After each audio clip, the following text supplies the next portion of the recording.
Bring your own guitar, old buddy. Bring your old guitar. We'll talk and drink and laugh and sing, but bring your own guitar. So you're making a new album. I'm making a new album. It's called American Songwriter, and it's going to be a collection of a lot of new material, and then it's just some songs that people have just requested for years and years and years that I've played live, and it's going to be like a 20-song CD with what I think are some of my best story songs that I've written throughout the years. So is that why I don't hear from you anymore? Because you're so immersed? I've been immersed in writing new stuff, gathering old stuff, putting musicians together for this recording session that's going to come up in about a month, and just preparing and trying to figure out how I want to produce each one and how I want to make them sound sonically. So I know People Up There. Would that Yes. be on a new album? It's going to be a new version on a new album. On this new album, as well as a lot of new stuff I've written, and then just a lot of fan favorites that have played over the years. That a couple that have been hits for other artists, but a lot that people just know me by that have. Give me an example of like one of those. There's a song called 20 Years Ago that I wrote for a group called Montgomery Gentry. I still get requested. It's a 20-year-old song now, but I still get requested that song. It's a song about my dad and my brother. The last time they talked to each other. Before my dad passed away. Any of the wide variety of songs that I've helped you write, will any of those be on the album? The last 6 that we wrote will be recorded. Oh, good. So I can expect to. Anyway, that's what we do on this show. We joke, we laugh, we update each other on each other's lives. Although Jeffrey has no interest in my life. But that's why we bring. Do. Yes, he does. But that's why we bring guests on, because they have interesting stories. So welcome to BYOG. Today, Jeffrey and I are joined by a huge television star. Yeah. Former sex symbol. And I use the going. word former in all capital letters here. One of the original stars, you remember Real World on MTV? Absolutely. One of the original stars of Real World, from Real World 2, Jon Brennan, who was just a little country boy, how many ever years ago that was, and now has moved to Nashville and is trying to become a big country music star and legend. Jon Brennan, welcome to BYOG. Thank John. you. Yeah, it's great to be See here. ya. It's awesome to have you. And so... do we start in the past or we start with what you're doing now? Let's start with what you're doing now. What are you doing now? Yeah, so I'm making music. I've got a brand new song that's not out yet. Music video, lyric video, radio edit version of a song called Tell Me That There Ain't a God. Super excited about that. Love the title already. Yeah, I know. It's a killer song. Yeah, Tim McGraw had it on hold for several albums, and then they finally said, we're not going to end up cutting this, so it became available. I want to know why. Yeah. Why Really? did he say no? Why did he drop the song? I don't know. Maybe it had kind of a theme like "Live Like You Were Dying," and they didn't need Too another close to smash what? hit like that. Yeah, they don't need another one. I've heard that a lot throughout my career. We're not recording those songs that you write anymore. I said, wait, what do you mean multi-platinum hits? Yeah, right. That's a terrible phone call to get when you're a songwriter. Hold on. You guys are music insiders, and you're maybe talking a little bit above my head. Walk me through this. Tim McGraw, there's some song that he's really walking away from or that was written for him. Yeah. So Greg Barnhill was one of the co-writers. You probably know Greg. Yeah, it's a Greg Barnhill song. Great friends. Yeah, so fantastic songwriter, wrote big hits. Walk Away Joe for Trisha Yearwood.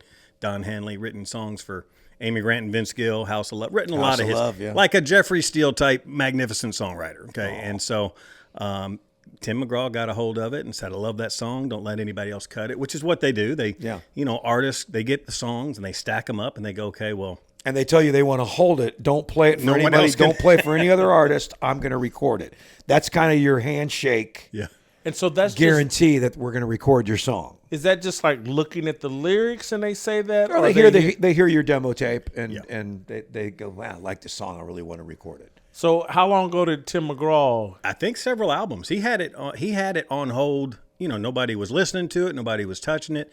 Songwriters and publishers, had stopped playing it for other people because they were hoping Tim McGraw was going to have a big smash. And so for whatever reason, they just said, no, not this album. No, not this album. And then it just became available.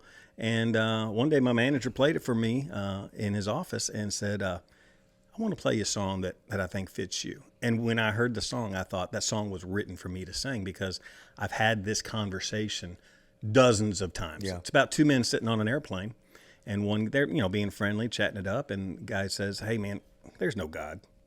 And the rest of the song is the unfolding of that conversation where, the one guy just says, dude, look around. Everywhere you look, there's a God. And it makes the skeptic start to think. And it's just the melody's fantastic. The lyrics are just genius. And it's a song that I think really was written for me to sing. And so I'm glad Tim McGraw didn't cut it. Well, let's remove Tim McGraw from this aspect of the conversation. Yeah, I hope he never hears that song. But no, I want to understand. Why would a major star potentially, or you guys might be afraid of a song like this?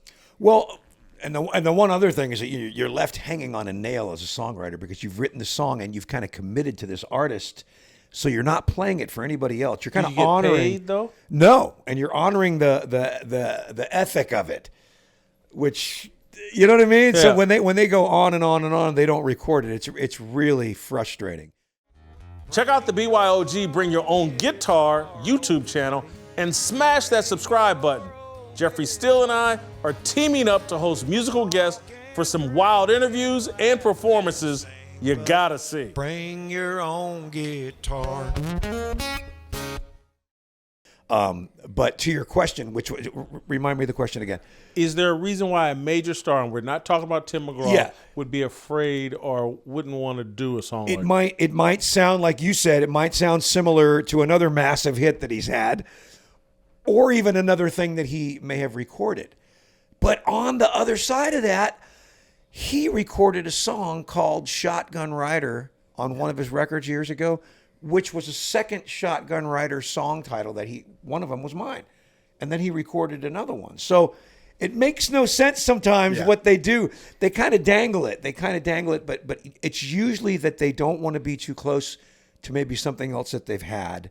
That's usually the biggest fear. But that's also one of the things that kind of staples you as an artist, a certain type of song that you're known for. So it's hard. The argument's very strange, right? And who knows what a label's going to decide to do one week, and then they might decide something else the next week. It depends on the trends that radio's playing that particular month. And we're looking at that too. So like I can give you a million examples. I had a song on hold for Faith Hill. It was what hurts the most. It was what hurts the most. That was for Faith Hill? For Faith Hill. She actually recorded the song, and then later that year, she heard a song called Redneck Woman by Gretchen Wilson, and dropped my song and wanted a song that sounded like Gretchen Wilson's song. So that's another example of. It sounds like she made a mistake. Well, it really does. She did. I think she did. Yeah. But that's kind of how But then, can you picture anybody else besides Rascal Flatts singing that now? No. Yeah. Now it doesn't make sense to hear anybody else do it. And but to your point, it's good for you that it kind of fell that way. Now you've got an opportunity to put it out yourself. It was great. And I mean, I feel like that song was written for me. I've had that conversation. Yeah. Growing up in church, growing up in faith, people all the time ask me, man, I just don't feel God like you feel God. I'm like, man, it's all around, your eyeball, childbirth, oxygen in the air, come on, everywhere. And so I've had that conversation a billion times. I've been in youth ministry. I've led music at church. So, this faith conversation has come up for me a lot in life. And so when I heard the casual conversation of this song, I really felt like, you connected. Man, I connected. I said, McGraw would have done a great job on it, but that song was written for me. And one more to your question. That's another thing. They might not want to go that far, talking about their faith. That's what we're not going to mention. Bless you for that, because but it feels like to me. Let's take my Christian tinfoil hat on. Mm-hmm. It's like, is it too religious for some record labels? They don't, there's always a complaint. Hey, people don't like to mention Jesus. They like to. Yeah. Is that potentially part of the risk? And then I got another follow-up question to that. But I think it is a risk. Anytime you talk about the Lord, it makes people a little uneasy. Oh, that's not politically correct. I'm like, you know what?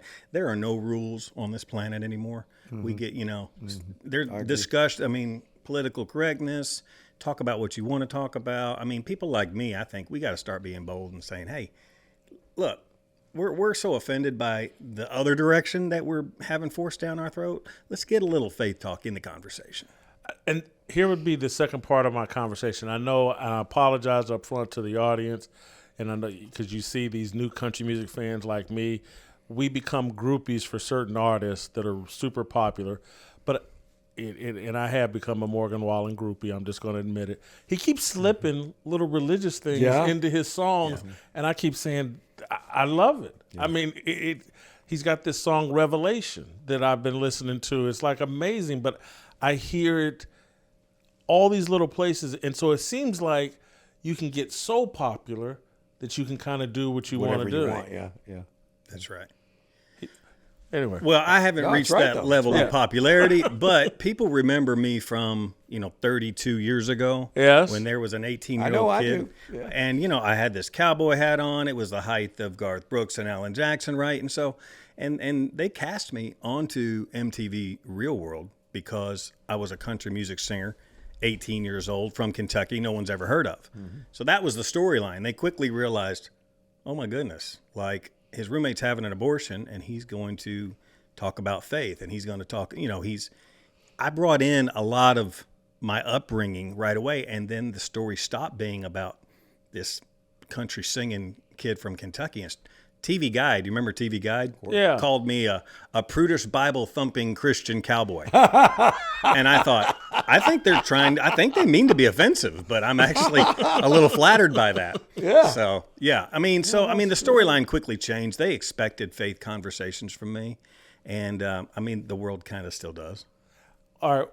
Tiny bit ahead of ourselves, but I'm going to go there now. I don't remember you. And I watched that season, and I watched the early seasons of Real World.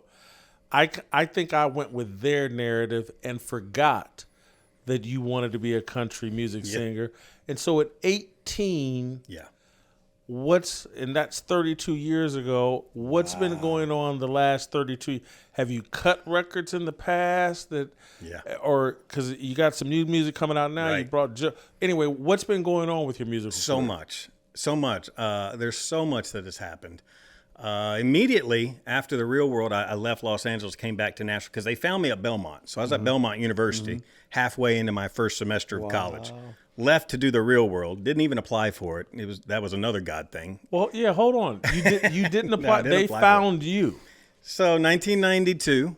Down at the old convention center. I don't even know what's there now. I don't even know I don't know what's built. What building is there now? Maybe the new convention center is kind of, and then a kind of open air shopping area now. They were shooting a show for NBC called The Countdown at the Neon Armadillo. Well, there was no Neon Armadillo, but it was the best country songs of the year. So you're talking about Clint Black, Steve Wariner, Garth Brooks. They were all there recording their current hit for this NBC primetime special. They called it The Countdown at the Neon Armadillo. And they needed, 200 people to come make it look like there was 2,000 people. Yeah. So they put the word out to Belmont, and all my friends are like, let's go. Garth Brooks is singing. Everybody's singing. Brooks and Dunn's going to be there. And I'm like, that sounds awesome. So we stood there for hours, and television tapings are long and drawn out, and they're giving away CDs, right? I got the first Tim McGraw single on CD. Oh, gosh. A single. Yeah. And, they're giving away stuff just to keep people there and keep them interested and keep them hyped. And so the MC that was just there for the crowd during one of the long changeover breaks of the production is like, hey, who's here as a singer? And there's like everybody there's a singer. Town. Yeah. So, and I'm standing there. You sing, young man? I'm like, yeah, I sing. I'm dressed like this. And so, well, sing us a song. And I sang something a cappella. I can't even remember what it was. A verse and a chorus, or just a chorus of something a cappella. And of course, the little crowd was like, woo, give him a CD, you're really good. And so somebody walked up to me and said, hey, I'm working on the production of this show, wearing all black, NBC cap, all whatever. I said, oh, that's awesome, man, I'm having a good time. When's Garth getting here? And they said, well, would you be interested in applying for this show on MTV? I said, no. You just said no. I just said no. Wow. And he said, well, let me tell you about it. We just did this in New York, and we take 7 very diverse young people, and they live in this loft in New York, and we put it on MTV, and, thinking that's going to be really impressive to a young person, because MTV was cooler than TikTok at the time, right? Sure. And I just blew it off. I'm like, dude, I'm not an actor. I'm a singer. He's like, no, this isn't scripted. This is just real life. I'm like, what do you mean it's real life? There's no script. Nobody even heard of that at the time. No. Nobody knew what that was. It had not been coined yet. Yeah. Reality TV was not a thing. It wasn't named. So he said, yeah, so, I mean, we're going to do this one in Los Angeles. But would you fill this out? I said, no, I'm not. I'm sitting at Belmont University. What kid doesn't want to be famous? Dude. They're offering you a chance of being famous. No, he hadn't even mentioned that yet. Oh. No, and he said, But what did you just figured it wasn't the music I just figured thing, it was some stupid MTV show. And I thought, they're always doing crazy things. Yeah. And I'm sitting at the end of Music Row at Belmont University wanting to be in an internship program at a publishing company or a record company. I'm not leaving Nashville. This is my dream. And he said, well, if my producer calls you, will you talk to her? I said, yeah. Mm-hmm. So she's this big time soap opera producer. Mm-hmm. She's since passed away. Her name is Mary Ellis Bunham. She's the co-creator of reality TV. Mm-hmm. And MTV had wanted to do a real life, a soap opera, a scripted soap opera, and they didn't have the funding. So they came up with, she and John Murray came up with this idea to do an unscripted real life soap opera with young, diverse people. And they wanted a country singer because of the popularity of country music at the time, 1992. Okay. Sure. So I didn't have a cell phone until 1999. My phone rings in my dorm room. I still don't know how they got my number. I guess I'd given it to the guy just to shake him. And she said, hey, if I fly to Nashville, would you let me buy you lunch? I'm thinking, I'll let you buy me lunch. Yeah. So she buys me lunch, and she said, she's just getting to know me, and she talks to me about politics, and she gets to know all about my faith. And she's just really intrigued. And she said, I'd like to put you on this show. And I said, and I'd like to stay here in Nashville. And she said, well, have you ever thought about how this exposure would really help your singing career? Mm-hmm. And I started thinking, cast the hook out. Yeah. She said, John, you're gonna be famous when this is over. I said, well, I've never seen the first show. She said, it's really popular. So long story short, I called my mom and dad and I said, hey, that really expensive college you got me into and second mortgage the house for? Yeah, I'd like to drop out and I'm gonna move to Los Angeles to be in the circus. Wow. And yes, Mom, that channel you had blocked.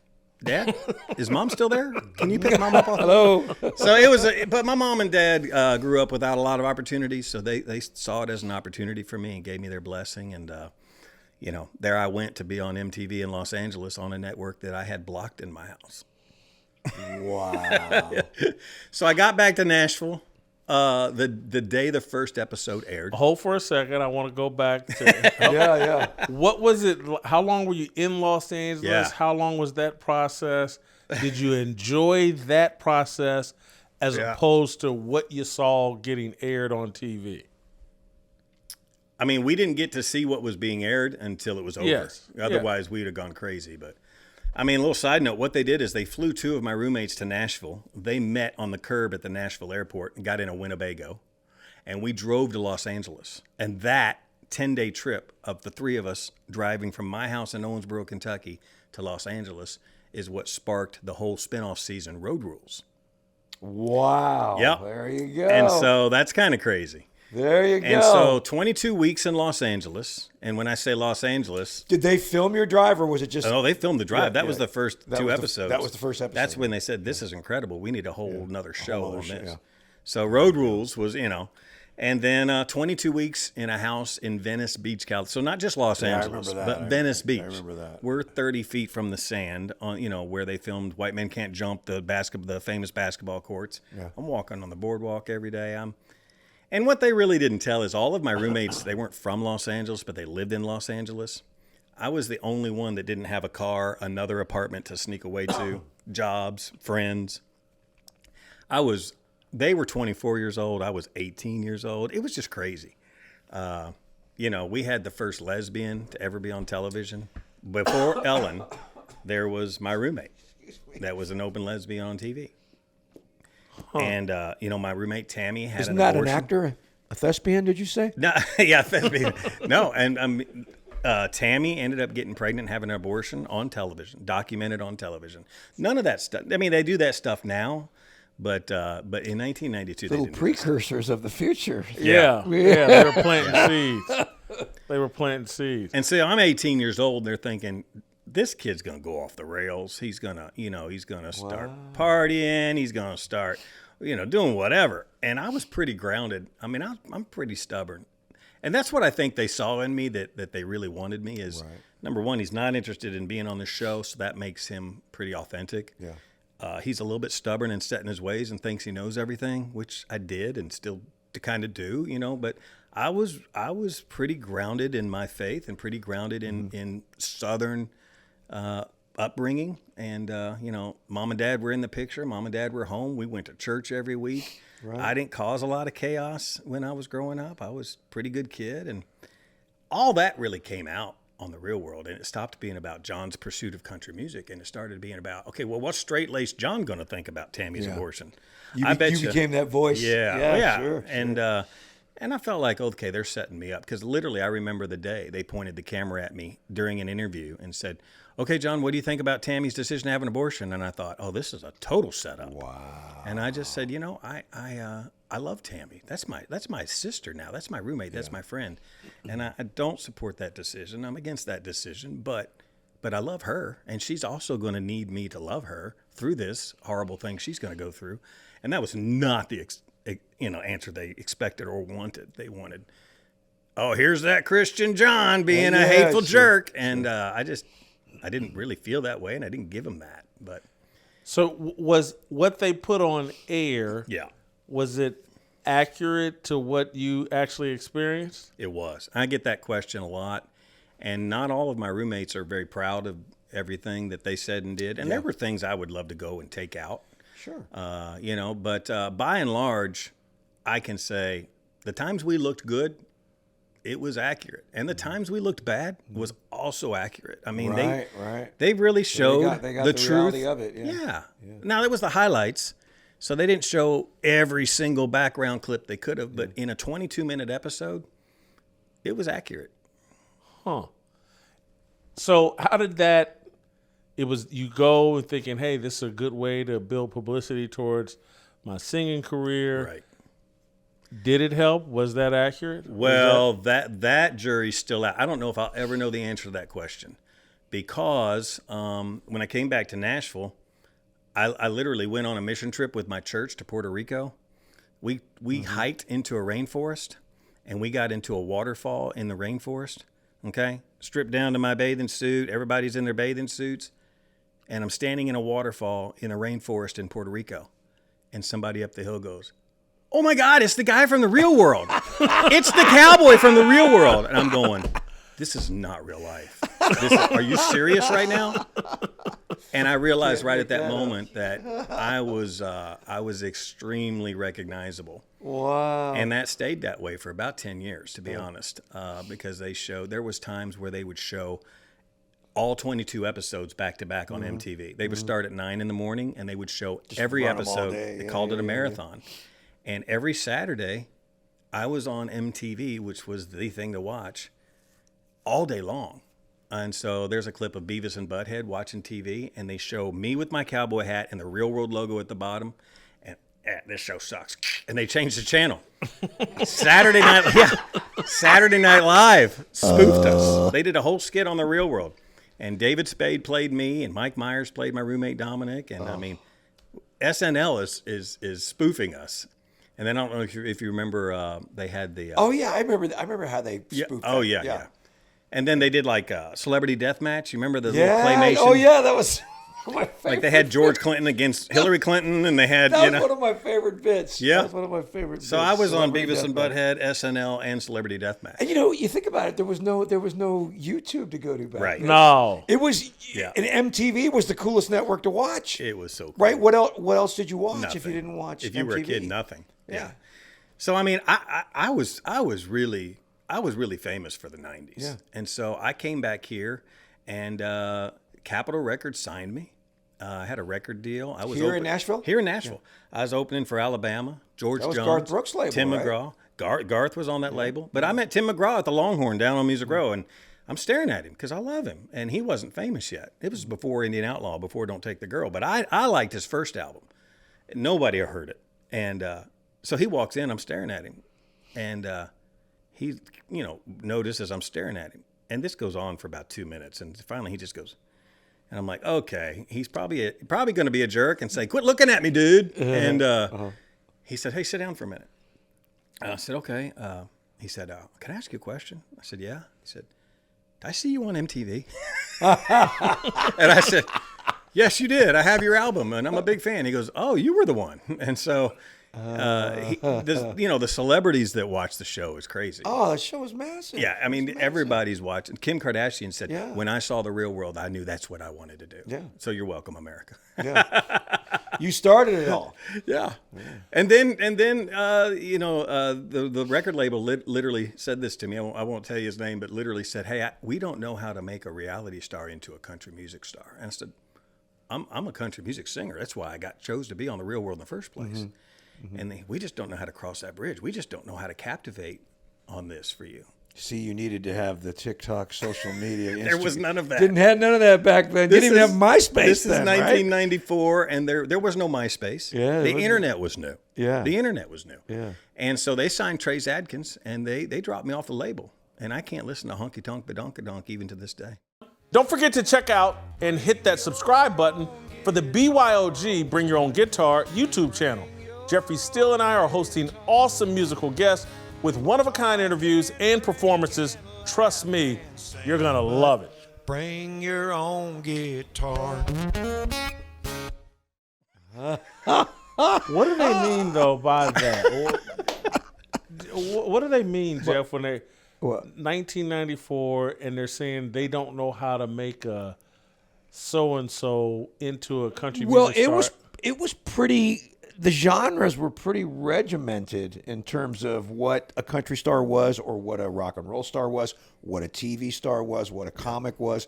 There wasn't all this like cross hibernation as much of entertainers, doing different sort of roles, or like, how do you spin this guy? He really wants to be a country singer. How are we going to make this spin? Now it's like no big deal because you got all these outlets. You have all these social media formats, and everybody can put their brand together and sell their brand, as opposed to having to say, I'm this, but I'm also this. They can just kind of build a package that's some simpleton like me would just like, well, just let him write good music and sing good music and promote that. Just give him the opportunity. That makes so much sense now. And forgive me for not remembering, but it's been a long time. But my kids watched the show like it was their favorite show. My oldest kids. But did they ever give you the opportunity to sing on the show? Yeah. Yeah. So when I met Ronnie Dunn, I ran into him. He goes, hey, you sang Boot Scootin' Boogie on MTV. I said, yes, I did. That's why the song's so popular. And he didn't laugh as hard as you're laughing. But I sang Boot Scootin' Boogie. I sang Here in the Real World because I thought that was snarky to sing Here in the Real World. Here in the real. Yeah. Alan Jackson. Right? Yeah. Alan Jackson. Because I'm on a show called The Real World. Why wouldn't you sing Here in the Real World? And so they just didn't get it. Now it makes perfect sense. Oh, Morgan Wallen, you were on The Voice. America knows your face, your name, and your voice. that was pre Simon Cowell. What's the show? American Idol. American Idol. But it was pre all of that, all of those shows too, where suddenly there was this vehicle where they could build these things off of TV. They get it now. And the internet wasn't rolling. No, it wasn't, not even a thing. No, it was still Bryant Gumbel, and what was that girl's name? The other one, Katie Couric. Katie Couric. It was. Remember them going, there's this thing called the internet. Yeah. and there's an email address. There's like an A with a circle around it. You have to put a circle, and you have to put a slash. And they're trying to figure out HTTP and. Yeah, what year was that? That was early 90s, right? It was later 90s. I remember actually seeing that on TV and going, what are they talking about? It's crazy. Now. We didn't have any of that. If we'd have had social media in the 90s when I was on The Real World, been a different animal, I would have had 15 million followers. You've been retired by now and just on some island. So crazy. You get dropped in 94, then what? And so then honestly, I was a little high on my horse thinking I had the world by the tail. And I thought, well, that happened pretty easily, honestly. I was on the Real World. I came to Nashville. At the time, I had a manager that was managing Winona Judd and was responsible for the that was Ken Stilts. Yes, Ken and Stilts. I thought, hey, I'm riding around on his Silver Eagle opening for Alabama. I've got a ticket that says New York State Fair, Alabama, featuring MTV's Jon Brennan. Just the two of us, nobody in between. And I'm thinking, listen, I've got the world by the tail. And and I thought, okay, so one label doesn't want me, I'll go get another one. Yeah. And it never happened. Everybody was like, we don't know what you are. I'm like, dude, I was on MTV's The Real World. I'm a little bit famous, and by the way, I'm a great singer. And they're like, we don't know what to do with you. So no one touched me. And I ended up going back to Owensboro, Kentucky, and starting a church. I had a friend of mine said, hey, I'm being called to preach, but specifically to start a church, and I need you to lead some music for me. And I said, okay, well, I'll do that for about 6 weeks because I'm going back to Nashville and regroup on my music career. Yeah. Well, I ended up being the youth pastor and the music leader in that church for 5 years. And then Birmingham, Alabama, in a similar role, Tampa Bay, Florida, back to Alabama, spent 8 years in and out of East Africa doing mission work. Mm-hmm. And then my dad got sick with cancer, and he passed away 6 years ago. But that was during the time frame I said, it's time for me to get back on the same continent with my dad and see if he's going to live through this or not. And then we buried him, and I said, now what? I sang country music because my dad loved country music. My dad loved Willie and Waylon. And similar story for me. Yeah, my dad was my driving force. Yeah, it's so funny. One day I'm checking my Instagram messages, and Shooter Jennings, blue check mark, sends me a message and says, dude, I'm a big fan of you on the show. Are you going to be on this reunion and that reunion? And I didn't even answer his question. I'm like, is this Shooter Jennings? He said, yeah, but I'm a big fan of you. I'm like, dude, I live in Alabama. I'm coming to Nashville. We're going to hang out. Because you don't know this, but I sang country music because my father loved your father. He said, that's crazy. Yeah. I don't live in Nashville. I live in L.A. now. I'm like, well, I'll never see you again. But but he became a good friend. Like Shooter Jennings has become a good friend to the point where when they called me to do a reunion for The Real World on Paramount Plus 3 years ago, I didn't want to fly with my guitar. So I texted him. I'm like, you got a guitar I can use for this reunion because I want to sing? And he said, yeah, you can borrow my dad's Gibson Hummingbird. I'm like, oh my gosh. He gave me his dad's Gibson Hummingbird for a week to play on the reunion. So wow, he's become it's just weird how many people watch our show. And so, but yeah. And so I did ministry. I'm an ordained pastor. So when I hear a song like Tell Me That There Ain't a God, it resonates. And I'm like, this world's gone crazy. And I think it's time for country people to start talking about country things again. And faith is a big part of that. All right, I want to stay a little bit more in this super famous.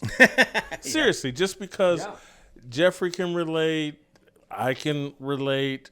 When you're first dealing with fame and you're dealing with it young, 18, 19, 20 years old. Yeah. You never got lost in the sauce. You never yeah. Oh, I turned borderline cocky. Oops. I mean, I had a record deal. I was on Garth Brooks' label. I'm driving around in Winona's bus. Okay, I'm opening for Alabama. I thought I'm famous. Everywhere I go, people ask me for my autograph. It would be like, if the Kardashians walked in this room, it'd be like, oh my gosh, there's an icon of television that just entered this restaurant or place. And that wore off as they made more and more Real Worlds. And more shows too, more reality shows. It became a thing. It became all the programming. And just more shows in general. Yeah. You got to, me and Jeff are old enough, and you are too. I grew up, there were 3 TV channels. Yes. And they cut off at midnight. No remote. You got the test pattern. Yeah, the test pattern until 6 a.m.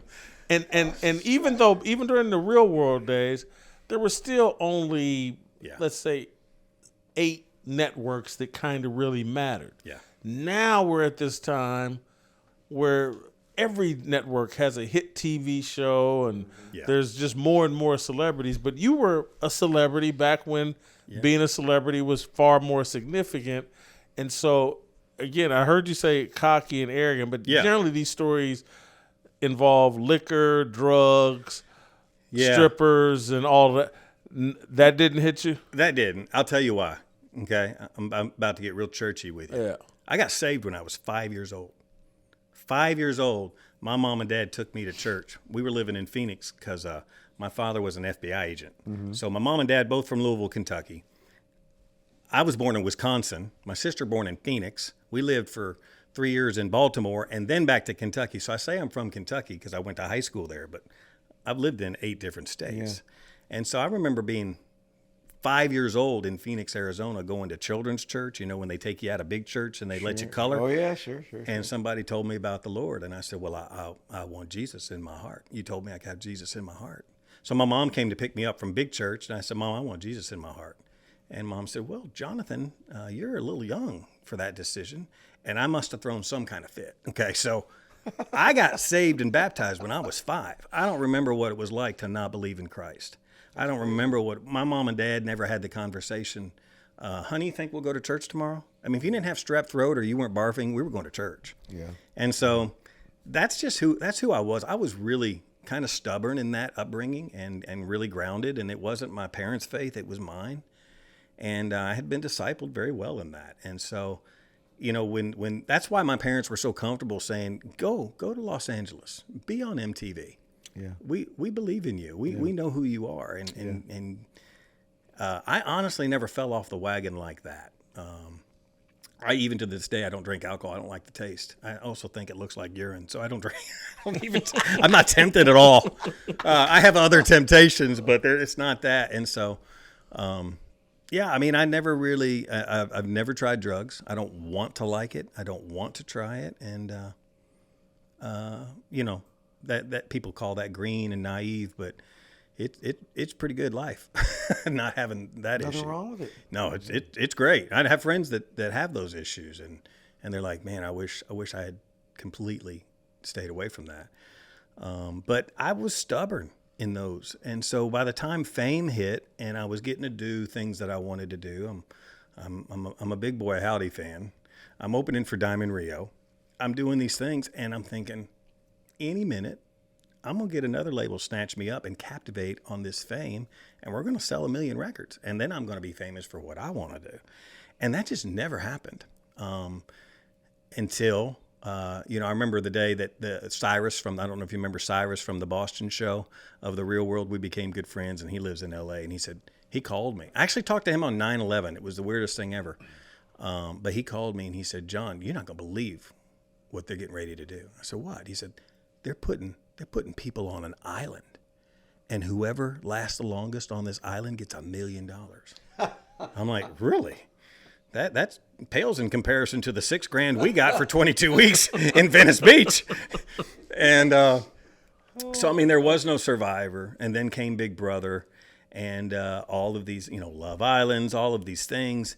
And we're sitting there going, yeah, we've been doing that for 12 years on The Real World. But now the major networks and the big money, and then they started lumping in talent shows. And you got American Idol, and you got The Voice. The Voice is, huge. And I'm going, okay, well, I mean, that's Star Search resurrected, right? Yeah, absolutely. But now everybody on there gets a record deal. And I'm thinking, no, wait a second. We don't give record deals to reality stars, remember? We established this long time ago. Suddenly they had a mold. Yeah. And so I'm thinking, hey, this guy. And they're like, yeah, you're so 10 years ago. And I just, when my father passed away, I literally was sitting in my shower serving at a small church in Alabama, and I was having a conversation with myself, and I said, man, you got to do so much, but The Real World and MTV's not really that cool anymore. That's long ago. Even if they call you back for a reunion, which they did, it's going to be on Paramount Plus, a whole different thing. Right. Country music has changed. You don't have anybody's number in Nashville anymore. Nobody knows your name. Nobody remembers you. And nobody at those labels works there anymore. It's a whole new regime. And I just said, well, I guess you're done. You're done singing, I guess. And I got really pissed with myself. And I said, no, you ain't done singing yet. You're not done. That's what you want to do. It's why you did the crazy reality things. Why you took a chance on MTV in the first place. And so I texted Shooter Jennings. And I said, dude, I need to write a song called I Ain't Done Singing Yet. And he goes, okay, how are we going to do that? I said, well, when are you coming to Nashville? He said, I'm not.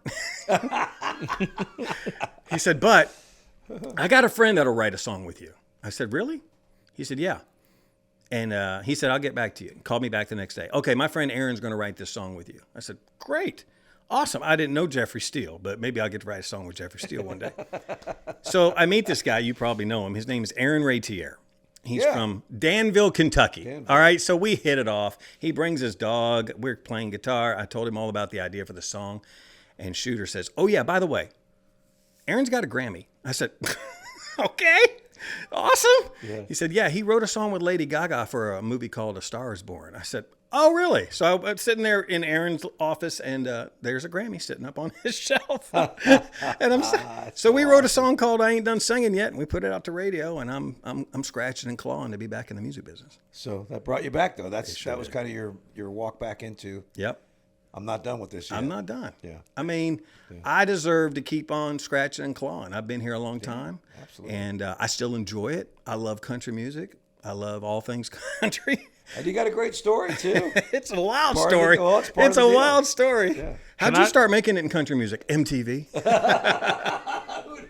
I got to confess. Can I go into the confession booth? Yeah, Didn't yeah, they have yeah. that in the Go confession ahead. booth? And I'm sorry if this makes me sound gay, but I liked the movie A Star is Born. I thought that was, I thought it was a fantastic. Now, I'm a little older than you. So Yeah, I remember the original. I go back to the Chris Christopherson Yeah. and Barbra Streisand. Yeah, didn't you know Chris Christopherson? Didn't you? Yeah. He gave you some advice. Yeah, you told me. you Yeah, never yeah. do it for the money. Yes. At the Palomino Club in North Hollywood, another LA story. And then I met him 25 years later, and I was a songwriter of the year, and he said, "Did you do it for the money?" And I said, "No, sir." And he just started laughing at me. Did he remember? He remembered the conversation? He did not remember. You had the He was in the back of the bar drunk, and he didn't remember the conversation because I don't even know who I was back then. I'm sorry to be off on this tangent, but I really enjoyed that movie, and I saw the other one years and years ago. But is the new one better than the old one? My kids probably would say it is. Yeah, I don't think it is. You know, there was a black and white one too back in the I the didn't know that. 40s? I think there was didn't an see any original version. But that's the ultimate Star Ride story. It's a great. One's movie. big, the other's big, and the whole thing. It's a great movie. And It's- so the reason, what song did he write for that? Do you know? Was it the big love song? The big. There was like 5 or 6 writers on it, I think. Yeah. Oh. I don't really know what show. I didn't see the movie, but it You was. have- oh, wow. It's one of the big songs of the movie. Like It's they made won the me Grammy. like Lady Gaga. Yeah. And I've never liked Lady Gaga, but that movie did it for me. It was the Grammy, if I'm not mistaken, something along the lines of best song of a major motion Best original song. Yeah. Yeah. Fantastic. All right, so picture. Yeah. when did this you get reemerge? Yeah. When did what year? Put a year on that, and where you at now? So in 2022, I started distributing my music through CDX Nashville, which is the largest. I do that. Yeah. I mean, just a great distribution, outlet. especially for independent artists, but for all they distribute music for major artists, major labels, and independent artists. And I had a friend said, "You need to talk to Joe Kelly at CDX Nashville. He works with acts just like you." And so I talked to Joe Kelly, came and met with him, and he said, "Oh yeah, I ain't done singing yet. We'll put that out. That's great. Let's finally captivate on this attention you used to have and see if people still remember." And we put it out, and it did okay. And then we did a follow-up song that I wrote called True Story, and it did real well on Positive Country Music, which is kind of AKA Christian country music. It was number 1 for 3 weeks, and so that's a small genre, but I thought, that's a good starting point for me until. That's a good confidence builder for you, knowing that Yeah. That you're coming back in and you got something to say, I and get you're to put music out. Yeah, and so absolutely. Joe became my best friend, and I said, "Hey, Joe, while I'm here working in music, I also need a job." So he hired me.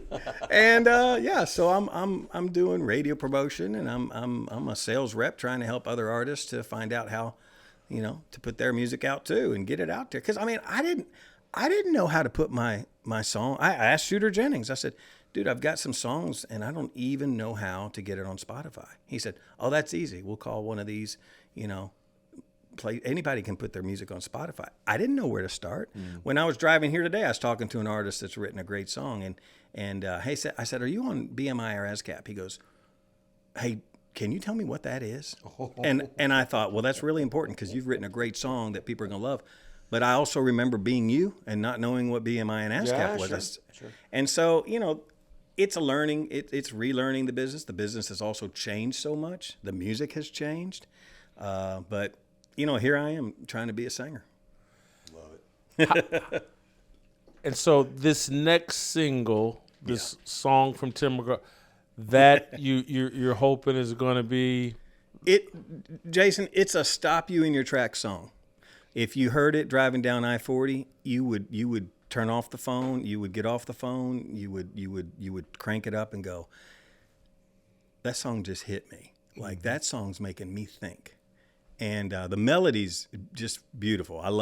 It's what I first fell in love with, was the melody. But the lyrics make you go, what? And it's not offensive, because I've been accused of being, you're a little too preachy, man. Can you back off? Yeah. It's not like that. It's one of those songs that in a non-offensive way makes you go, man, that made me think about it differently. Kind of saying it without saying it a little bit. Nice. Little bit of that, people want to be talked to nice. Yeah. Nobody wants to be beat up with a Bible. And that's who I used to be. I don't want to put you on the spot, but are you singing that for us today? We're singing it, man. Oh, okay, let's good. go. Yeah. Well, let's hear it, man. If it's that great, let's hear it. All right. Can't wait. Tell me that there ain't a God.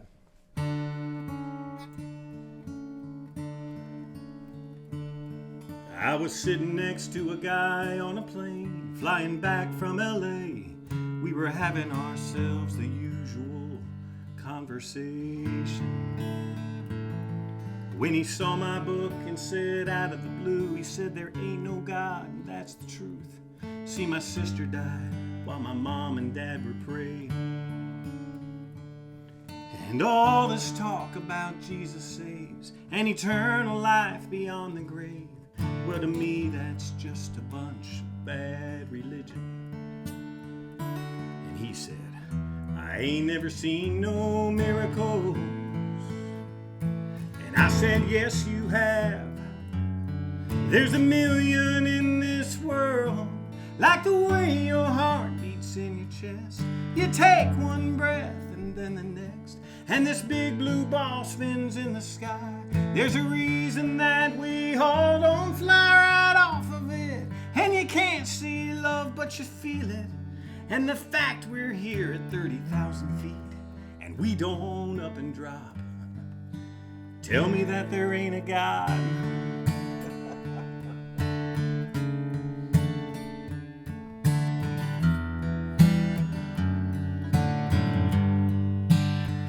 I said, I might look like some religious guy, but there's more to me than meets the eye.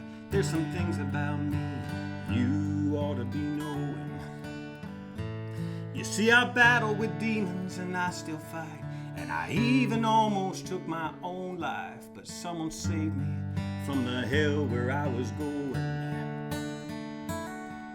So if you don't believe in amazing grace, there's a miracle right next to you, sitting in 3A. Can't you feel your heartbeat in your chest?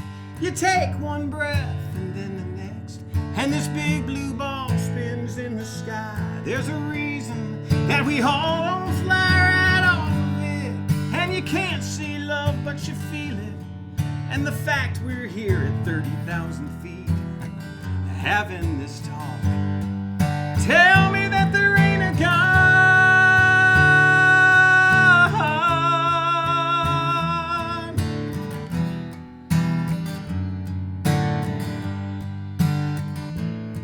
Then the plane touched down in Austin, and as we both started walking, he said, you made me stop and think about the wonders of this life.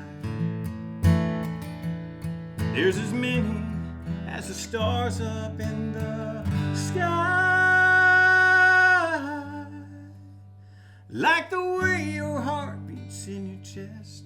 You take one breath and then the next, and this big blue ball spins in the sky. There's a reason that we all don't fly right off of it. And you can't see love, but you feel it. And the simple fact that you sat right next to me, oh, it wasn't love.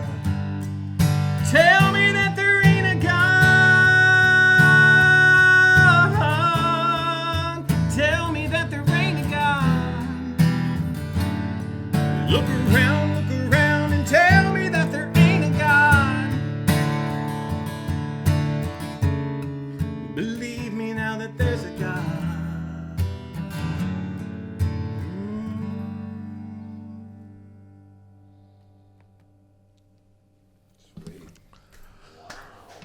Yeah, man. Right? That's perfectly timed. And I'm going to pay you the highest compliment. Jeffrey, close your ears.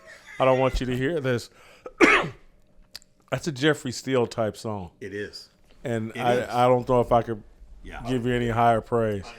Well, I agree with you wholeheartedly. That reminds me of. No, just kidding. Yeah. Yeah, that's a Greg Barnhill song, and it's fantastic. No reason, no wonder that others wanted it, but it is a Jeffrey Steele caliber song. To be honest with you, I think the lyrics are. I saw you enjoying, especially that one line that says, "There's a miracle sitting right next to you in 3A." I saw your face was like, "Oh, what a clever line." Greg is just one of the best, man. He's a good man and a. That's perfectly timed. That is. Sure is. There's a revival going on with young people. That's right. And there's TJ Moe in the past couple of weeks. TJ works with me on Fearless. He turned me on to this Forrest Frank. Have y'all been listening to him? He's been crushing it. Some young kid. Your Way is Better. If you haven't heard it, your kids have or young people have. He's got everybody singing this song about Jesus Christ and His way being better. They're dancing to it. It's doing well on the Billboard charts. Doing really good. It's a movement. It's here. Well, I mean, one of the largest attractions at CMA Fest that just happened, Brandon Lake. Yeah. Brandon, he's the other guy. There's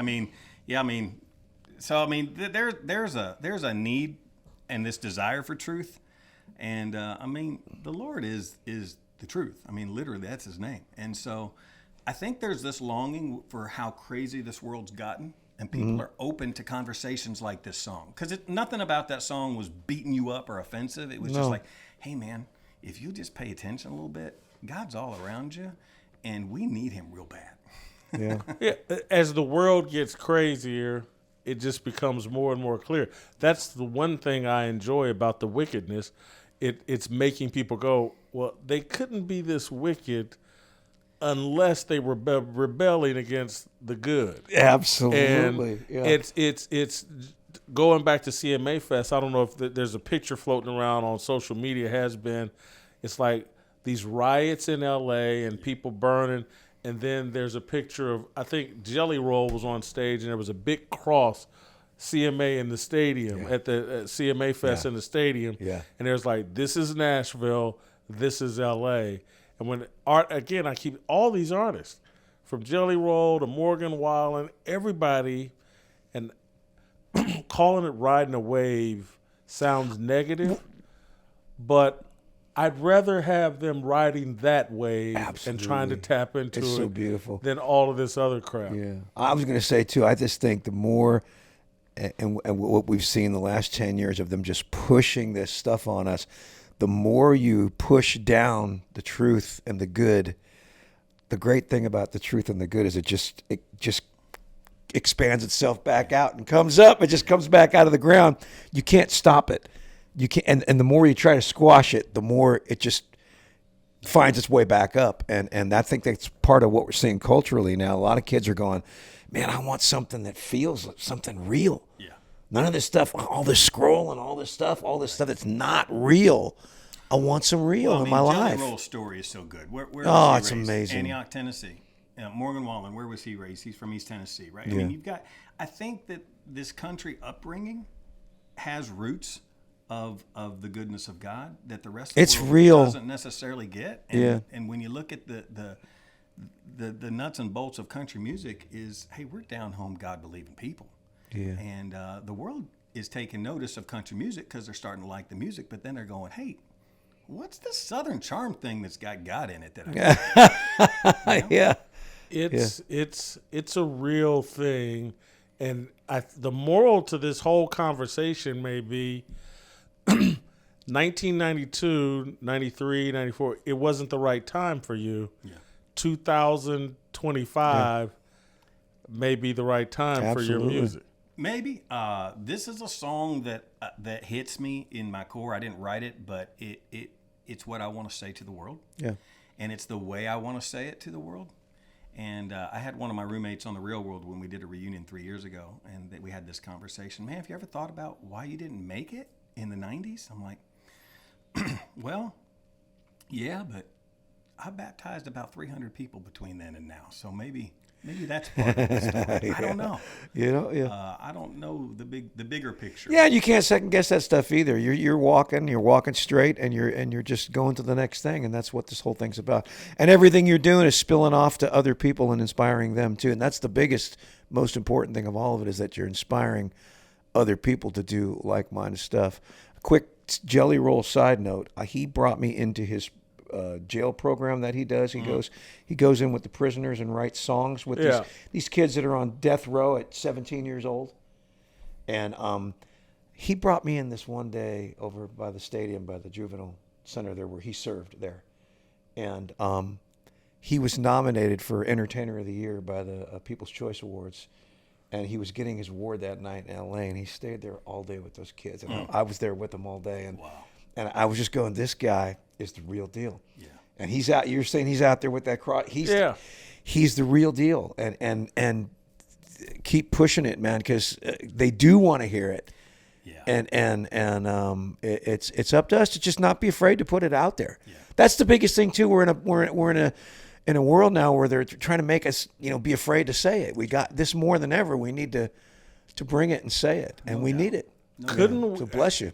I'm speculating here. Obviously, you know better than I would. You know better than anybody this question I'm about to ask you. But was your voice where it is now when you were 18? No. Because you can sing. He had some licks. Yeah. He had some licks. And I'm just wondering if 18. I was getting a little pissed off while he was saying. If your voice was like that at 18. No, and I've got a bunch of songs that I recorded, and they're older recordings now, but I'm releasing them as they're new because no one's ever heard them. So I'm putting them out there on streaming as a new release, and I'm sitting there going, "Oh my goodness, you should have resung that. That you sound better now." Yes. Yeah. No, I'm 50 years old. My voice it's got some growl to it that 18 little squeaky didn't have. Now I sang on pitch. And could they have sold a million records on me because of the MTV? Sure, I was singing as good as the others in the 90s, but my voice is... Because you know why? I didn't stop singing. I stopped singing country for a while, but I was singing in church every single week in 5 different states and 2 different countries. Mm-hmm. So I've been singing all these years. My voice is a lot stronger. The songs you write, are they exploring the same themes as this song? Or the songs you write, what are they... Yeah, I mean, they're all positive. I mean, I got told in the 90s they were pitching me a lot of songs, as they do when you're on a record label. Man, we can't pitch you anything. You won't sing about drinking. You won't sing about sleeping around. You won't sing about cussing. I'm like, yeah, because I don't do any of those things. Yeah. And so, the songs I have written or co-written with people, they don't necessarily have a theme in it like "Tell Me That There Ain't a God" does, because that's pretty bold. Hey, God's there. But I don't start songs with "Hey Girl." I don't start songs with "I Came Home Drinking Last Night." I mean, they don't really have that material in it. All right. Well, Jon, thank you so much for making time for us today. Thank you for sharing your story. Yeah. We followed it passively for 30 some odd years. Yeah, have we ever? Now to hear the details and, you done baptized 300, 400 people all over the world, I would imagine. Yeah, you got a story. The Nile River. I baptized people in the Nile River. Wow. So much, though, that it was like, okay, that was good. Next one. Okay, let's get out of here. There's hippos in here. More people die from hippos in Africa. They bite. They're worse than anything else. They will stomp you. They're very territorial. But I'm legit, I've never baptized anyone in the United States where a hippo was a concern. Yeah. Thank you, Jon. Good luck. Thank you so much. Thank you, Jeff, as always. Oh, my pleasure. We'll see you guys next time. Bring your own guitar, old buddy. Bring your old guitar. We'll talk and drink and laugh and sing, but bring your own guitar.